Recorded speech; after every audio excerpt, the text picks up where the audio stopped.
اور تم پر ایک ایسا وقت بھی گزرا ہے کہ جو تم کوئی قابل ذکر چیز نہیں تھے۔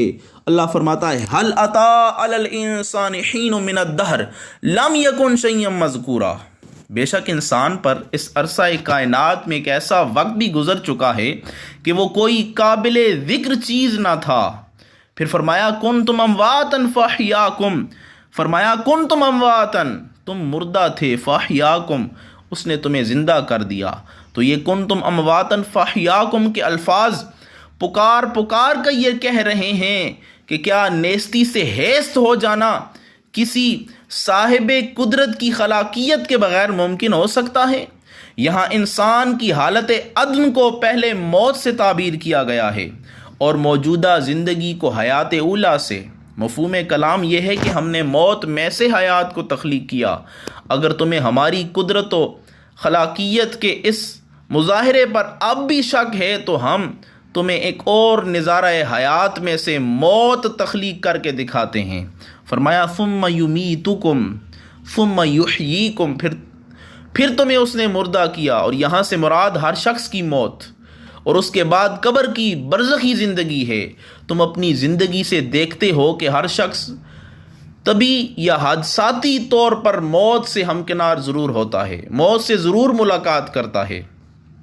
دنیا کا کوئی انسان کسی بھی طریقے اور بہانے سے اپنے آپ کو اس حالت سے نہیں بچا سکتا۔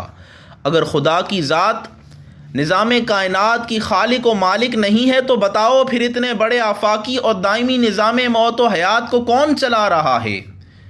اب اس حقیقت کو بھی ذہن نشین کر لو کہ جس طرح تمہیں پہلی حالت موت سے نکال کر حالت دنیا سے اس نے آشنا کیا تھا، اسی طرح تمہیں اس موت کے بعد فوراً عالم برزخ میں ایک نئی حیات سے آشنا کرائے گا، یا تمہیں وہ نئی حیات سے آشنا کرے گا، اور پھر اس کے بعد انعقاد قیامت تک تم یہی برزخی زندگی بسر کرو گے۔ اور فرمایا ثم الیہ ترجعون۔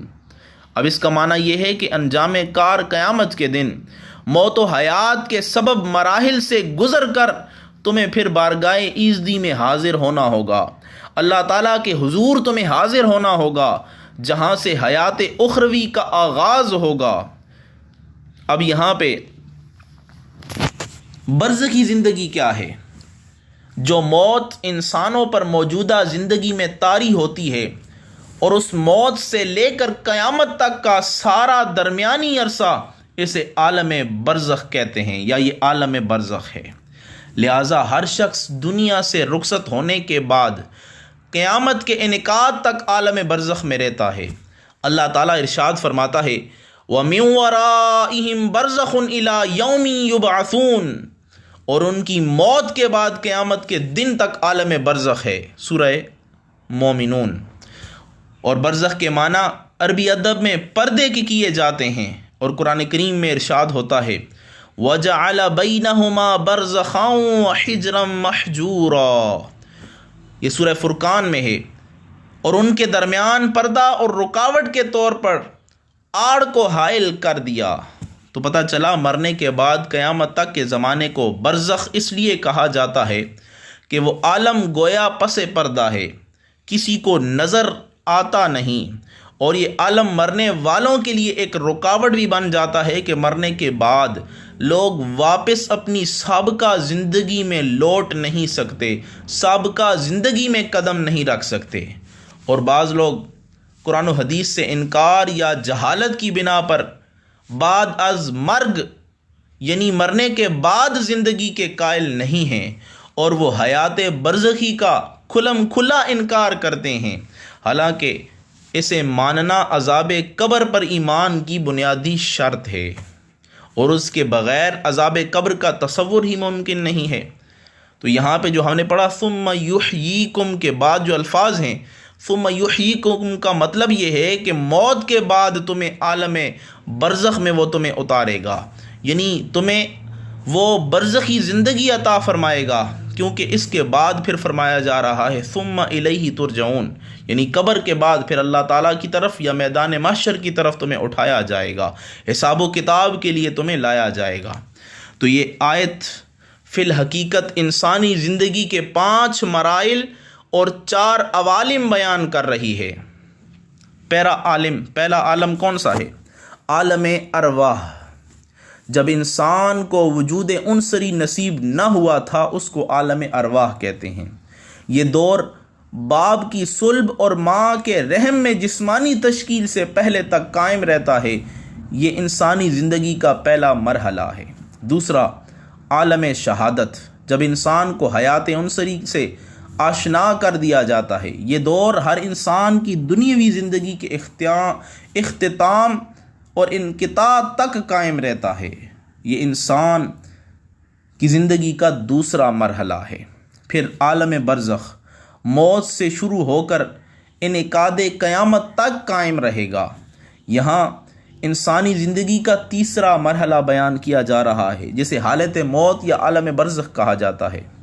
جو اس کا رشتہ عالم شہادت کی زندگی سے توڑ کر عالم برزخ کی زندگی سے جوڑتی ہے اسے موت کہتے ہیں۔ اور چوتھا مرحلہ خود حیات برزخی کا ہی ہے کہ ہر انسان کی دنیاوی زندگی کا فوری نتیجہ اور عالم آخرت کی جزا و سزا، نتائج و ثمرات اور احوال و علامات کا آئینہ دار بھی یہی عالم برزخ ہے۔ اور عالم برزخ روز محشر کا حساب و کتاب اور اس کے نتیجے میں جنت و جہنم کی ابدی زندگی اسی عالم کے ذریعے سے ہیں، کیونکہ عالم برزخ سے انسان عالم آخرت کی طرف جاتا ہے۔ پھر وہاں پہ حساب و کتاب ہوگا۔ اگر بندہ نیک ہوا، صاحب ایمان ہوا تو جنت میں جائے گا، اور برا ہوا، بے ایمان ہوا، مسلمان نہ ہوا تو وہ آدمی ہمیشہ کے لیے جہنم کو رسید ہوگا۔ یہاں پہ عذاب قبر کے بارے میں یا قبر کی زندگی کے بارے میں ایک روایت بھی پیش کرتا چلوں۔ حضرت سیدنا عبداللہ بن مسعود رضی اللہ تعالیٰ عنہ بیان فرماتے ہیں کہ ہر مرنے والے پر اس کا مقام آخرت قیامت کے دن تک صبح و شام پیش کیا جاتا ہے، جنتی پر جنت اور جہنمی پر جہنم۔ اور بعد بخاری و مسلم کی حدیث میں آتا ہے کہ جب میت کو دفنا کر عوام یا اس کے اہل خانہ واپس جا رہے ہوتے ہیں تو وہ ان کی قدموں کی آہٹ کو محسوس کر رہا ہوتا ہے۔ اسی طرح اور بھی بہت ساری روایات ہیں کہ قبر میں ایک طرف اگر بندہ نیک ہے تو ایک طرف سے جنت کی کھڑکی کھول دی جاتی ہے، قبر کو کشادہ کر دیا جاتا ہے۔ اگر برا ہے تو دوسری طرف سے جو ہے جہنم کی کھڑکی کھول دی جاتی ہے۔ اور اسی طرح تفسیر ابن کثیر میں حضرت سیدنا فاروق اعظم رضی اللہ تعالی عنہ کا واقعہ بھی ہمیں ملتا ہے کہ فاروق اعظم رضی اللہ تعالی عنہ کے دور میں ایک نوجوان شخص ہر نماز کو مسجد میں حاضر ہوا کرتا تھا، اور جس راستے سے گزرا کرتا تھا وہاں پہ ایک بدکار عورت اسے بلایا کرتی تھی، اس کی طرف توجہ نہ دیتا۔ ایک دن اس کی طرف توجہ دی، اس نے بلایا، اس کا دل مچل گیا، ادھر چلا گیا، عورت کے جیسے ہی قدموں میں بیٹھا برا کام کرنے کے لیے، اس کے کانوں میں آواز آئی وَلِمَنْ خَافَ مَقَامَ رَبِّهِ جَنَّتَانِ، جو رب کے حضور کھڑا ہونے سے ڈرا اس کے لیے 2 جنتیں ہیں۔ غش کھائی بے ہوش ہو گیا۔ اس عورت نے کپڑوں میں لپیٹا، اٹھا کے باہر پھینک دیا۔ اس کے والدین نے دیکھا، اٹھا کے گھر لے گئے، پانی وغیرہ منہ پہ چھڑکایا گیا۔ جب ہوش میں آیا پوچھا گیا بیٹا کیا ہوا، کیا معاملہ ہے؟ بتایا گیا میں ایسے کام کرنے جا رہا تھا کہ اچانک میرے کانوں میں آواز آئی وَلِمَنْ خَافَ مَقَامَ رَبِّهِ جَنَّتَانِ، کہ جو رب کے حضور کھڑا ہونے سے ڈر گیا اس کے لیے 2 جنتیں ہیں۔ اپنے والدین کے سامنے جب یہ آیت پڑھی غش کھا کے مر گیا۔ رات کا وقت تھا، والدین نے امیر المومنین کو خبر نہیں کی کہ کہیں ان کے آرام میں خلل واقع نہ ہو۔ انہیں اٹھا کے دفنا دیا گیا، جنازہ پڑھ کے دفنا دیا گیا۔ صبح ہوئی، وہ جوان مسجد میں حاضر نہیں ہوا۔ فاروق اعظم رضی اللہ تعالیٰ عنہ نے پوچھا کہ وہ نوجوان کدھر ہے، کیوں نہیں آیا؟ بتایا گیا وہ تو رات کو فوت ہو گیا اور اسے ہم نے دفنا دیا ہے تاکہ آپ کے آرام میں خلل نہ ہو، اس وجہ سے ہم نے آپ کو اطلاع نہیں دی۔ آپ صحابہ کے ساتھ اس کی قبر پہ حاضر ہوئی، اس کی قبر پہ حاضری دی، اس کے قبر پہ حاضر ہوئے، تو کیا دیکھتے ہیں کہ وہاں پہ اسے 2 جنتیں نصیب کی گئی ہیں۔ اور وہاں پہ وہ تلاوت انہوں نے جب پڑھی، جب قرآن کریم کے یہ آیت تلاوت کی وَلِمَنْ خَافَ مَقَامَ رَبِّهِ جَنَّتَانِ، تو اندر سے قبر سے آواز آئی، اے امیر المومنین، اللہ تعالیٰ نے سچ فرمایا ہے کہ جو اللہ کے حضور کھڑا ہونے سے ڈر گیا اس کے لیے 2 جنتیں ہیں۔ اللہ کی قسم، اللہ تعالیٰ نے مجھے قبر میں 2 جنتیں عطا فرمائی ہیں۔ تو اس واقعے سے بھی پتہ چلتا ہے کہ قبر کی زندگی حق ہے، اور قبر میں ملنے والی نعمتیں یا عزا و سزا یہ بھی حق ہے۔ اور اس طرح اور بھی روایات ملتی ہیں کہ جب قبرستان سے گزرا جائے تو وہاں پڑھا جائے، ان کو سلام کیا جائے، السلام علیکم یا اہل القبور انتم سلفنا ونحن بالعصر۔ اگر وہ بالکل ہی مردہ تھے، مار کے مٹی ہو چکے تھے، تو پھر ان کو سلام کیوں کیا جا رہا ہے؟